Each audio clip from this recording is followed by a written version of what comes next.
Steam Next Fest is happening right now, and you know what that means. I played way too many game demos again, so sit back, relax, and listen to me yap about the latest demos for cozy games, RPGs, and visual novels. Let's start off with some cozy games. Cozy Cleaner is a relaxing cleaning game where you tidy and organize messy rooms. There's been so many cozy games like this, but I don't mind another one because I find cleaning soothing. Every room has been completely ruined by a cat, which you can pet by the way. You've got multiple tools to help you out: gloves, a mop, a dustpan, cloth, and a watering can. All of them can be upgraded at the shop to work faster for some coins. After cleaning everything, you'll vacuum the room and then unpack new furniture for it. You don't really get to decorate with it, as everything has a specific place it belongs. The game is accompanied by a chill lo-fi soundtrack, which suits it well. I stopped playing the demo because I couldn't figure out what the last thing I needed to do was on level 7. The room looked like I had picked everything up and used all my tools. I don't really understand the hint system either, so things could be made more clear there. Other than that, I had a decent time with it. You guys know I had to include a frog game. This time, it's Frog Island. You wake up on an island where a mysterious woman tells you to take care of her frogs while she's away. After she disappears, you have two main tasks: find a way off the island and act as its caretaker in the meantime. I don't know how to get off the island yet, but I do know a bit about taking care of it. Frogs are attracted to bugs and toys, so you'll need to collect bugs and decorate the forest with toys that you buy from the shop. Then you can interact with over 60 unique frogs and take photos of them. You can even dress them up with cute accessories. There are small cozy minigames like fishing, bug catching, cooking, and growing crops. The fishing minigame is unique. While you're reeling a fish in, you'll have several quick time events to do, and it can be tricky doing them all. There are apparently secrets to unravel on the island, and that will be key to escaping it. Why would you want to, though? It's a paradise where you spend slow days doing cozy activities and taking care of frogs. Sign me up.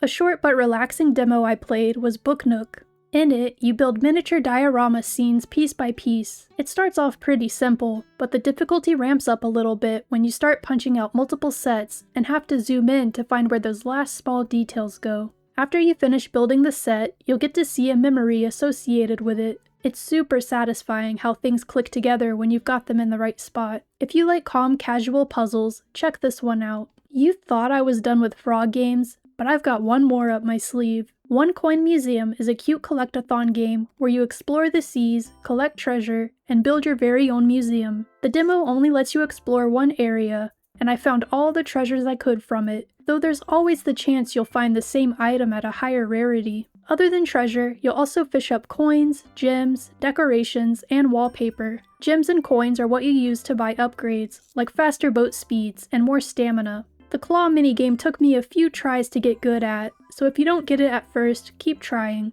And frick this fish that kept blocking me from my treasure. It's a simple game loop of going out treasure hunting, coming back to decorate with what you've captured, upgrading what you can, and going back out to hunt treasure. It looks like there will be a fishing minigame in the full release as well.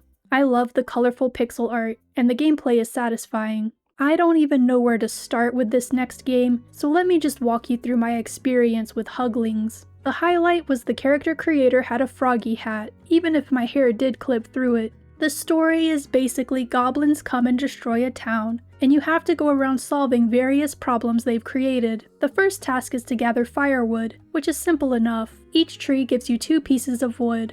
The next quest is to gather lambs that have escaped their fence. This is where the boss of this game shows up, the camera. It's constantly moving on its own and spinning around. You can see how much I'm fighting it here, but it happens throughout my time with the demo. The next quest is fishing, and the minigame is simple. Cast your line, wait for a bite, then reel it in when the arrow touches the green zone on a bar that appears. Where your line casts depends on where your camera is facing, not your character, which I learned by accidentally casting it on the dock. Even after I took it back, it kept playing this sound, which thankfully went away the next time I cast it. Next, I had to find books scattered throughout the forest. They light up like sparklers on the 4th of July, so they're hard to miss. This is when I noticed that if your character touches something elevated, like this log, they'll float up into the air for a bit. After finding all the books, the next quest was to craft a tent and campfire. First, you have to follow this NPC to a specific area, and they walk slower than you. so you're constantly running ahead and stopping. When I got to the area, I was able to place the tent, but I couldn't place down the campfire, and the only feedback I got from the game was a red exclamation point. I thought maybe it was the location, so I tried all sorts of places. Turns out I didn't have enough materials to build it. I needed more wood, which should be easy to get in a forest. Oh, if only it were that simple. The trees in the forest aren't able to be chopped, though I had to fumble my way through the dark to find some trees that I could harvest from further into town. After sleeping the night away in the tent, I headed back home to find some ladies staring through my window and waving. She taught me how to garden, which is normally one of my favorite parts in cozy games. In this game, it takes multiple hits to till the soil, and watering takes about 10 seconds per plant. For 10 plants, that took like a minute and a half. Then you have to wait for them to grow. And guess what? You have to water them again before they're ready to harvest. This was by far the longest part of the demo, and I hated every moment of it. The quest asked for 10 tomatoes, so I was expecting to get 1 per plant. But to my surprise, I got 6 per plant. For whatever reason though, all 60 counted as 10. So I was left tomatoless in the end. And thankfully, after turning in that quest, that was the end of the demo. It left me feeling like this cat. Safe to say, I will not be playing this game on full release. Sorry, Froggy Hat. Now let's get into the RPGs I played. There's a new Sword Art Online game coming out this year called Echoes of Aincrad, and I'm so happy there's a demo for it. It's a chunky one too. Although I didn't play the whole thing so I'd have time to play other demos, I spent 2.5 hours in the game and got a good feel for it. It looks gorgeous and the combat is fun, though they throw a lot of mechanics at you at the beginning. I feel like I'm gonna have to watch someone else really explain it to me for me to remember it all. You've got light attacks, heavy attacks, blocking, dodging, crush attacks, guard breaks, sword skills, partner skills, and more. It's one of those games where you're rewarded for perfect dodges and parries too. I played with a sword and shield my entire playthrough, but you can also choose mace and shield, greatsword, rapier, dagger, or battle axe. There's also a ton of materials to run around and collect as you explore, and treasure chests to loot. I loved the partner you get to play alongside, Iori. He helps you through the tutorial of the game, and can become a friend you go questing with. There was an option to not travel with him and to not befriend him. I wonder if that would actually work, or if it's a fake option. He screams like this. Might want to check your...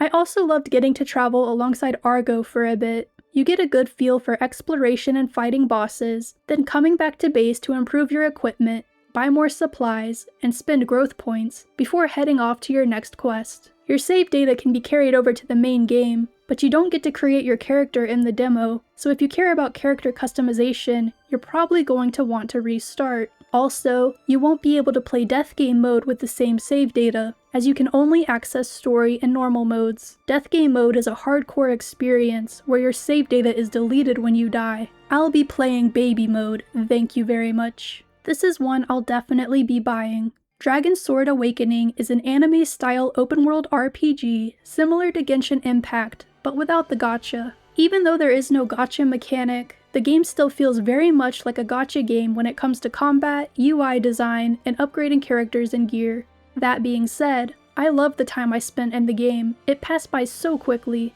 There's this cute bug mount that you can ride around on, climb up walls, and glide with. I wonder what other kinds of mounts will be in the game. I found 3 characters that I really liked, and the combat is so fun.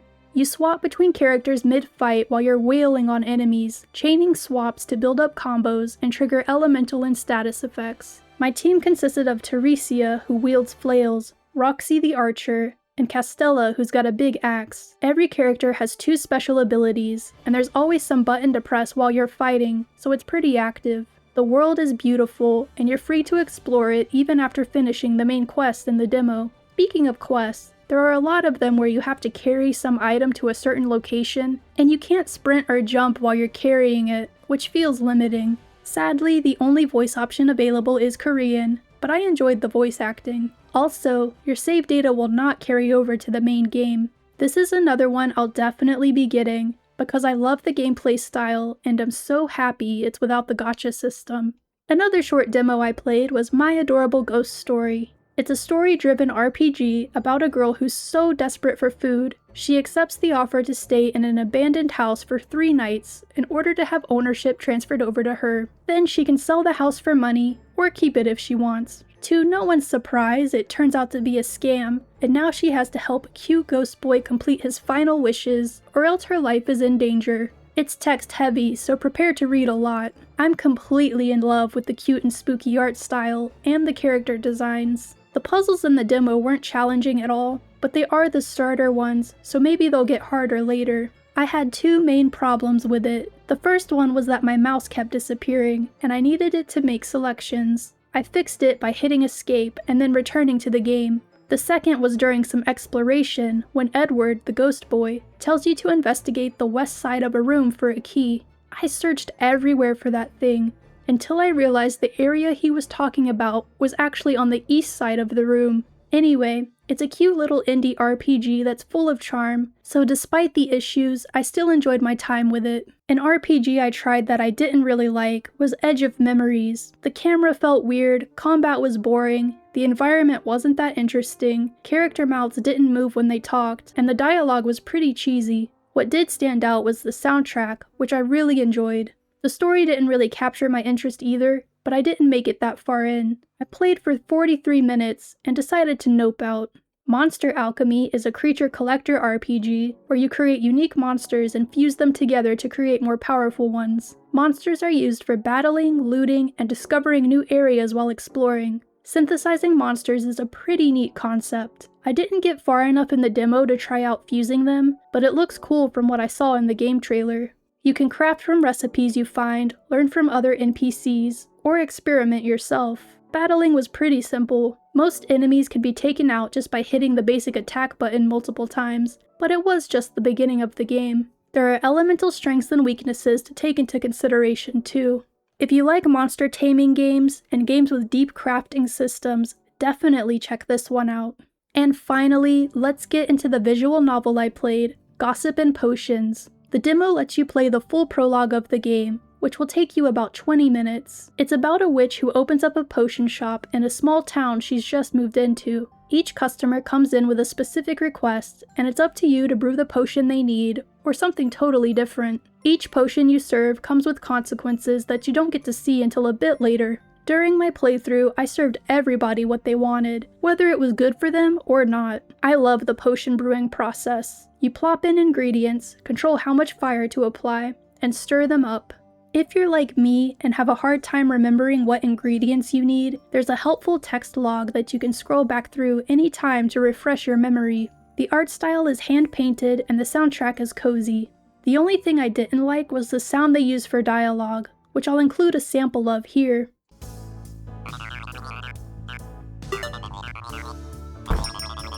Unfortunately, there is no way to turn it off, so my feedback would be to add that option to the full release. Also, I missed some dialogue at some point and opened up the log to find the text continuously waving around, which was difficult to read. This is because it was waving around when it was spoken. There is the option to turn off those types of movements, but it only applies to new text, not previously viewed text. So if you want to avoid that, change that setting before you start playing. I can't wait to see what chaos occurs from brewing various potions, and the game will definitely have some replay value if you want to try serving up different ones to see what changes. And those are some demos I played for Steam Next Fest. Let me know if any of them captured your interest, or if there are any demos I didn't mention that you think I should check out. If you like the video, press the like. If you want to see more of me, subscribe. I cover cozy games, RPGs, and visual novels. Bye guys!